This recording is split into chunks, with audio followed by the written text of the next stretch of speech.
मध्य प्रदेश तक है। मध्य प्रदेश के करोड़ों लोगों की भरोसेमंद आवाज मध्य प्रदेश तक न्यूज। खबर तो दिखेगी, अंजाम चाहे जो हो। आप भी उस रौनक में शामिल होए, उस भीड़ की रौनक बढ़ेगी। जब भी आप चाहें आप सुबह आ जाएं। जब मैं भोपाल में हुआ 300-400 लोगों को मैं रोज मिलता हूं और दूर दूर से आते हैं, इसलिए सबसे मिल के आने में कभी देर हो जाती है। मैं बड़े टाइम पर चलता हूं। लोग कंप्लेन करते हैं कि मैं जल्दी पहुंच जाता हूं, पर आज मैं क्षमा प्रार्थी हूँ। हाउसफुल है, हाँ। अच्छा, नहीं टिकट ब्लैक का तो शिवराज पर छोड़ दीजिए, सब कुछ ब्लैक में है। हाँ, तो बड़ी खुशी हुई आप सबसे मिलकर। भाजपा की झूठी घोषणा है, किसानों को कैसे धोखा दिया।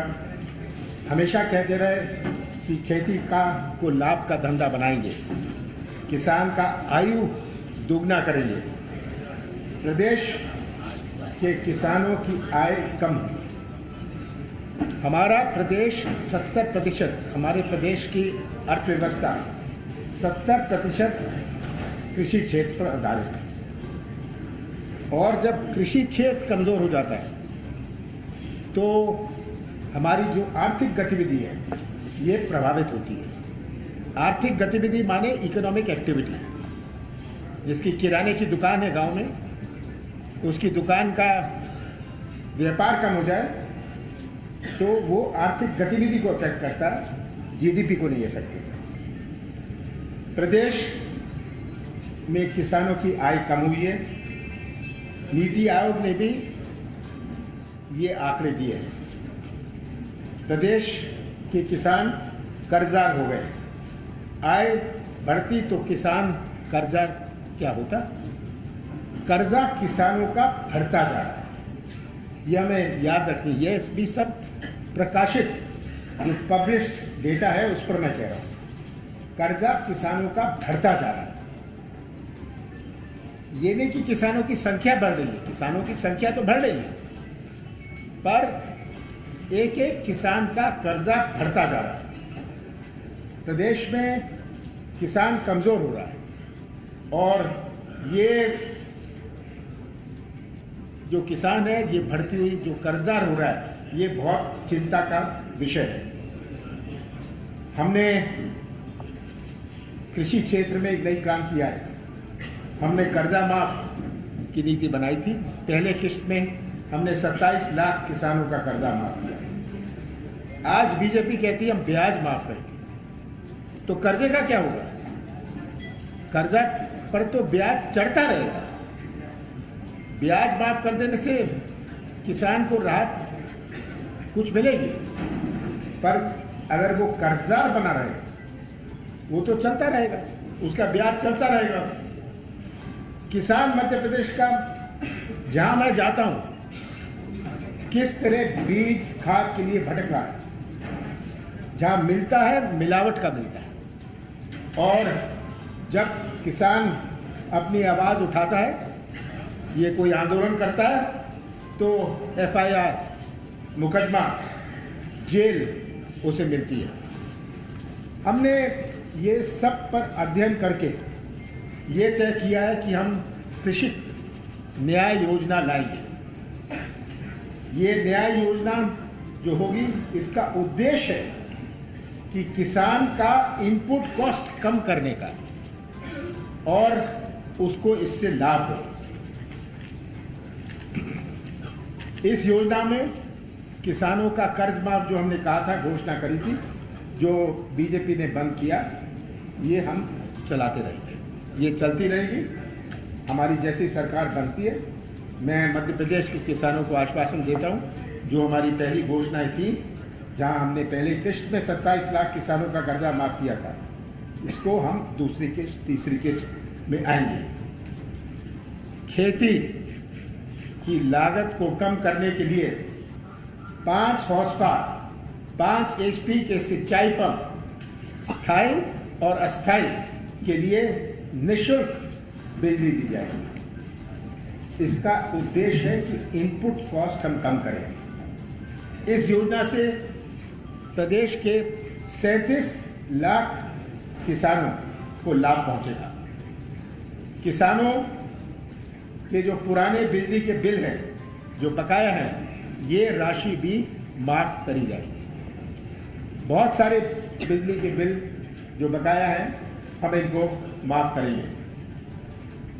किसानों को 12 घंटे पर्याप्त व्यय निबाध बिजली उपलब्ध कराएंगे। 12 घंटे हम करेंगे। हम जितने भी आपराधिक केस बने हैं किसानों पर आंदोलन के, इन सबको हम वापस लेंगे।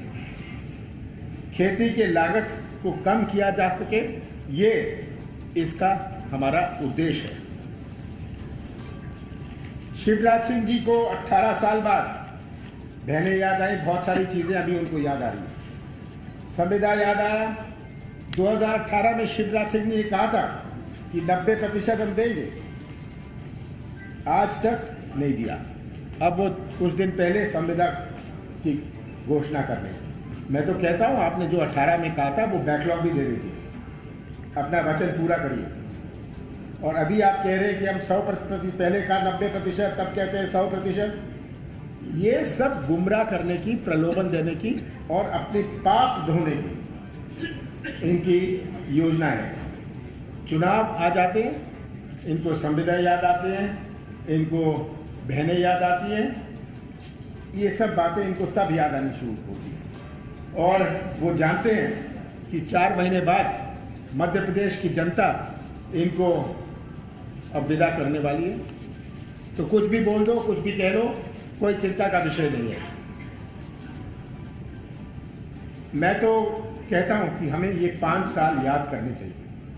कितनी घोषणाएं शिवराज सिंह ने, 18 साल तो छोड़िए, पिछले 5 साल में शिवराज सिंह ने कितनी घोषणाएं करी और कितनी योजनाओं का पालन किया।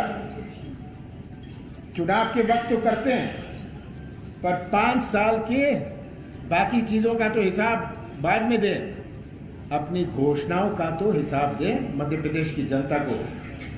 ये आज सोचते हैं कि मध्य प्रदेश की जनता को वह गुमराह कर पाएंगे, उनका ध्यान कर पाएंगे।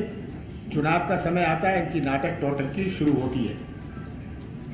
आज बड़े दुख की बात है कि प्रदेश की जो तस्वीर है, जहां हर वर्ग परेशान है, ये आज हालात है। पहले घर आंगन की बिजली माफ, हमने कहा 100 रुपए माफ, 200 रुपए हाफ। अब खेत खलियान का बिजली बिल माफ, किसान का पुराना बिल माफ, और आगे मुफ्त बिजली का रास्ता साफ।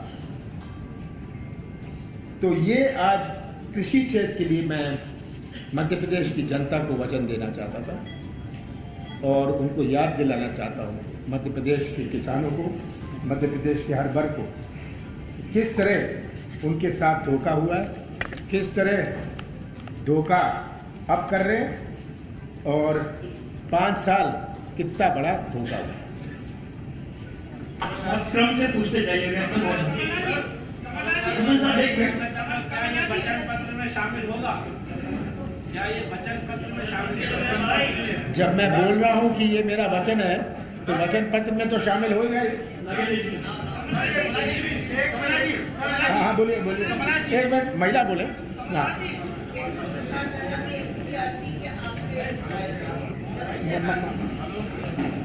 केंद्र सरकार द्वारा एनसीआरबी के नए आंकड़े आए, जिसमें 63.6 की दर से मध्य प्रदेश में दलितों पे अत्याचार हो रहे हैं। हिंदुस्तान भर में नंबर 1 थे दलितों के अत्याचार में मध्य प्रदेश, जबकि उनके नेता ने कांग्रेस की उन्होंने आंकड़ों पर नकार दिया। इससे आपका क्या कहना है? देखिए, जो भी आंकड़े आ रहे हैं, आज महिलाओं पे अत्याचार पर नंबर 1, आदिवासियों पर अत्याचार पर नंबर 1, बेरोजगारी में नंबर 1, ये शिवराज सिंह जी ने यहाँ पहुँचा दिया नंबर 1। जहाँ नंबर 1 होना था, उससे तो हम 101 हो गए। और जहां हमें नहीं होना था वहां हमें नंबर 1 पहुंचा दिया। जैसे कि आप लोग बार बार ये कह रहे हैं कि मध्य प्रदेश में कर्जा बड़ा होगा, ऐसे में आप जब किसानों की बिल माफ करेंगे तो अतिरिक्त भार भी बढ़ेगा, तो ऐसे में और मध्य प्रदेश में कर्जा नहीं बढ़ता। इन्होंने अभी तक 3,30 करोड़ रुपए कर्जा लिया है। मुझे बताया गया, सुना है कि 10 करोड़ और लेने जा रहे हैं, 10,000 करोड़। मेरा प्रश्न साफ है, जो 3,30,000 करोड़ रुपए कर्जा लिया आपने उसका क्या किया? उसका हिसाब दीजिए। बड़े बड़े ठेके दिए, बड़े बड़े पिछले 1 साल में आप लोग ही सूचना ले लीजिए कितने ठेके दिए। आप रोज सुनते हैं कि ये ठेके दे रहे हैं।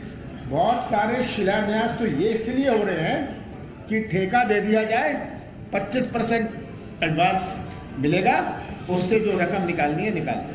आज भ्रष्टाचार, 1 मिनट, भ्रष्टाचार की कोई सीमा नहीं।